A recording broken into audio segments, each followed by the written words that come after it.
around some of the major leagues. We've decided to pick these 5 for you. Someone asked the question, what are the roles of the FA in all of these leagues? We will talk about that towards the end of our submission, because the rule around these major leagues is the same. The FA play the same role. It's very clear. Very, very clear. Well, we'll talk about that as we go on Sports Tonight. Let's go quickly to some of our submission. We'll take the first set of submission before we go on a quick break and then come back to continue. The Nigeria Football League LMC Club Owners Face-Up, our submission. The first one has got to do with these club owners. These club owners. What exactly is this club owners? Who are they? Who are they? We've done our investigations. We discover that in 1988, may his soul rest in peace, Chief MK Abiola, alongside the Pillar of Sports in Africa, and a few people who run clubs at that time came together and formed a body called Soccer Proprietors Limited. That was the origin of having a union for those who are owners of clubs. Yeah. MK Abiola. And the genesis was that Chief MK Abiola felt that the clubs that were privately owned were at a disadvantage. We had a disadvantage because there was no level playing field for them. Against government-owned clubs. Yes, government-owned clubs. They get so much money from government. They use it to muzzle the private. And then at that time, boardroom was a major issue. As a privately owned club, there must be accountability. When you are spending money, you ask people who are running the club to come and account for the money they are spending. There must be transparency. But some of these clubs, government-owned clubs, you know how they spend money. Anyway, as you can see on your screen, the Club Owners Association is a duly registered body, registered with the CAC. And we've had MK Abiola initially hosting this team. Then we've had Femi Olukomi as a chairman at some time as well. Emmanuel Nwanya, who was also a very prominent member. Yes. We've had Jude Ezechukwu, may his soul rest in peace, of Jasper United. Oscar Odoji have all been members of the Club Owners Association. Adegboye Onigbede has also, at some point, maybe interim capacity, headed the Club Owners. David Sinoumi, at some point, David Suleiman, also at some point, and the present person, acting chairman, is Isaac Danladi, chairman of Nasarawa United. Presently, we have almost all the clubs owned by government. So maybe people are right if they don't call them club owners. But they represent a body of managers with the mandate to act in the best interest of the clubs they represent. That we cannot argue about. Thereby negating the arguments of some people that they are just fronting for... because if you have the mandate to act for your principal, then to all intents and purposes, you have the power of authority, the power of attorney, you are your principal. Absolutely.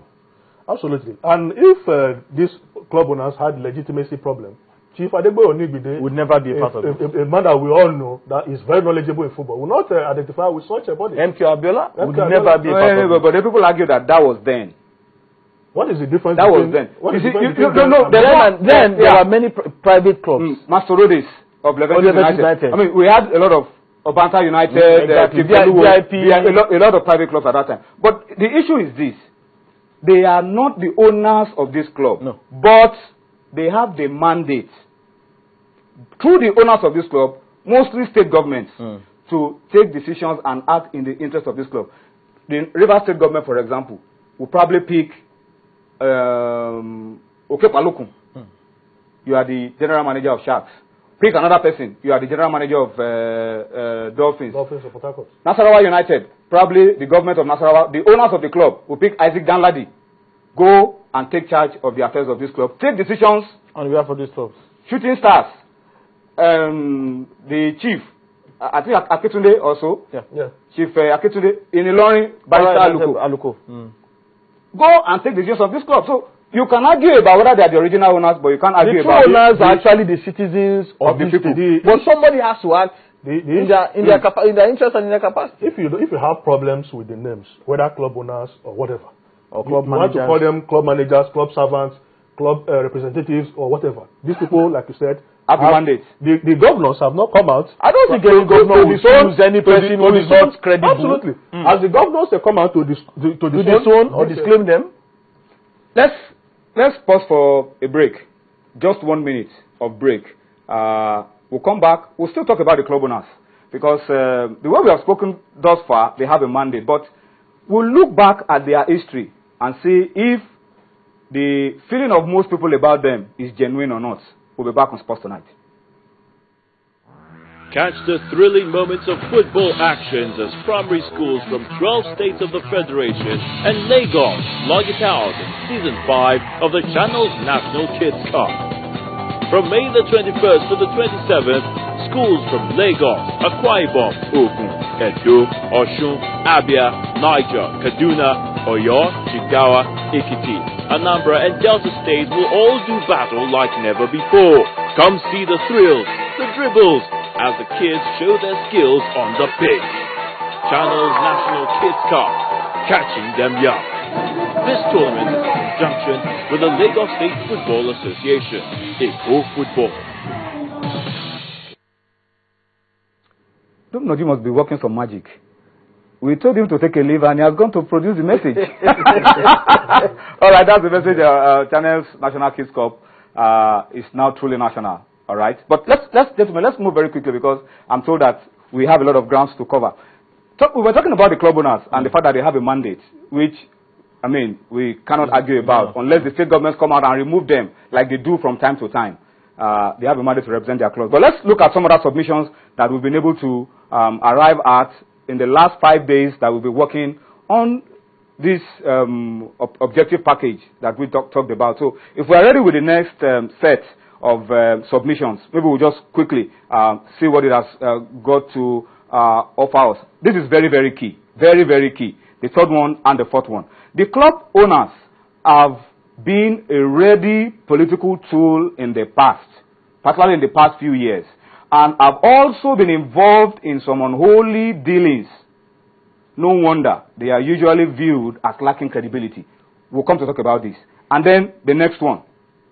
The Interim League Management Committee, the transformation of the Interim League Management Committee from the league into the League Management Company leaves some loopholes in its wake, which has left them susceptible to attacks, criticisms, and genuine probes. Those are the two issues we're talking about now, but let's spend some 2 minutes very quickly to talk about these two, and then we'll go on to the next set of submissions. Club owners. Gentlemen, people look at these guys as being the epitome of corruption, epitome of cheating of players, epitome of everything that is wrong with our league. And they have not helped themselves. Tunde, remember, sponsorship deal, 1.1 billion. They came together and said, okay, we will accept 300 million. Because somebody under the table gave a few things and they turned it around. Political tool. We want to remove someone. We want to do this. From Galadima days. They're a block. They go in. Always been used. At congresses as well? Always been used. That's why people think that they are not credible. Yeah, but it's the truth. That is the situation they have found themselves. If you make yourself a willing to, people always come, use you when they feel like. And, just like you said, they have pandered to the whims and caprices of some external forces that don't mean well for Nigerian football. And those same factors are the ones now attacking them. And some of these people have even come out to say that the Nigerian league is not worthy of anything. And those are the people who have been using the club owners. I think they should learn a lesson from what has happened. Use this as a rallying point. Carve a niche for themselves. Let them stand for something. Don't pander every time people come with money and you decide to do their wishes. Stand for the issue here is the interest of Nigerian football league. Toyin, 2 days ago, a cable station that shows our league signed a contract with Kenya Football to show the second division live on the cable network. So what are we talking about? Second division. And we are here fighting over the first division.